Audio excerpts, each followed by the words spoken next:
Lane here, Metropolis, reporting on the latest incident. I guess we can just say dimensional convergence at this point. Until now, we've seen the invasion bring sections of Metropolis from other realities into our own. Ruined, frozen, or whatever happened to the Jokers.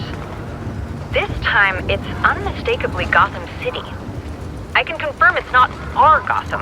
The invasion is still contained in the wider Metropolis area. Also, these fragments of Gotham are nightmarish. This Gotham never saw the work Batman and his many allies did to return its former glory. I've been asked to urge you all to avoid any fog or vapors you see coming from these areas. Reported symptoms include coughing, followed by distress and mild oral and visual hallucinations. And as always, treat Brainiac's war machines as extremely dangerous. Not only are they well guarded, we simply don't know what these new machines are capable of. Yet. Lois Lane, signing off for now.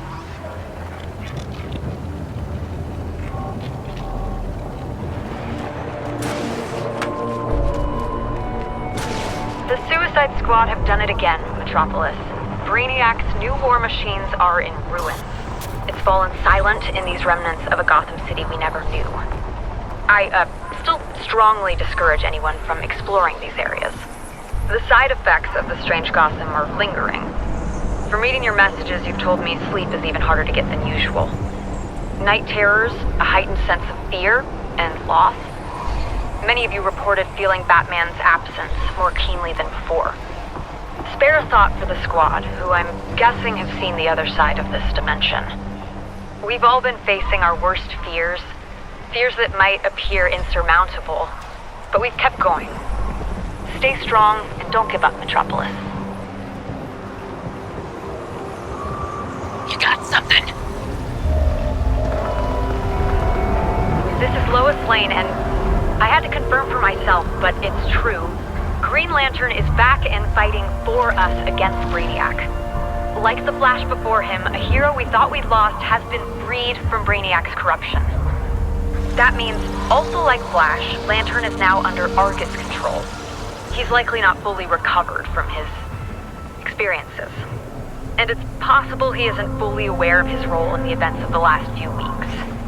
I hope you're hearing this broadcast, Lantern. Really hearing it in a way you couldn't when I tried to reach you before. Welcome back. Now, when Metropolis sees Green Lantern's light, they can look to it with hope and not fear. Know that we still need you. And though they might not say it, the squad does too. Lois Lane, signing off.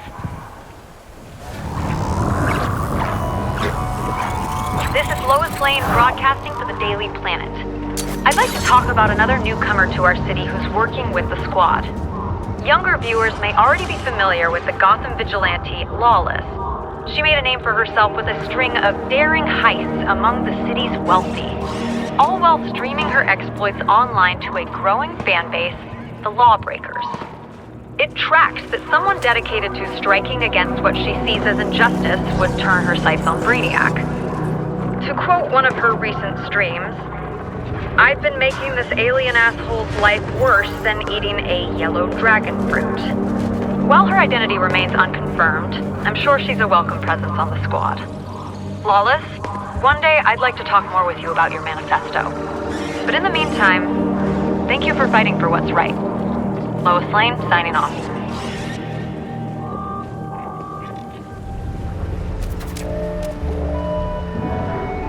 Metropolis, I need you to know your resilience and your determination is always an inspiration. You have embraced the precedent set by Lawless and myself, doing all you can to make yourselves heard and seen. You've been boosting our signal, reaching as far as Star City and Smallville over air, and the world by social media. I know some of you want to do more, especially our younger survivors, to take the fight to Brainiac's troops yourselves. I understand your ambition, trust me, I do. But none of you should be on the front lines, not even Lawless. You should have the chance to be kids. I get that you'll want to rail against authority because that's exactly what I did. But I look forward to the day when teens don't feel like they have to be their own heroes. Take care of yourselves, Metropolis. Body, mind, and soul.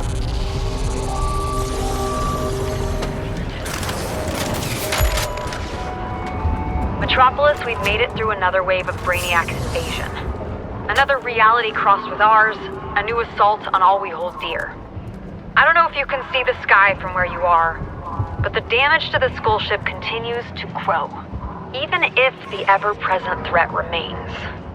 As the occupation of our city continues, I'm receiving questions from you all daily.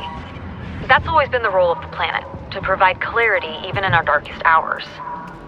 I know there's a lot that you're uncertain about. Compared to the terrible speed of the initial attack, this next stage of the war has been long. As we speak, is Brainiac perhaps invading other worlds? Could it be that we're not the sole frontline, but one of many battles? If our protectors in Argus know the answers, I'm afraid they're keeping them close to their chests. You can count on me to keep investigating, though. Stay tuned, and let's keep looking out for each other, Metropolis.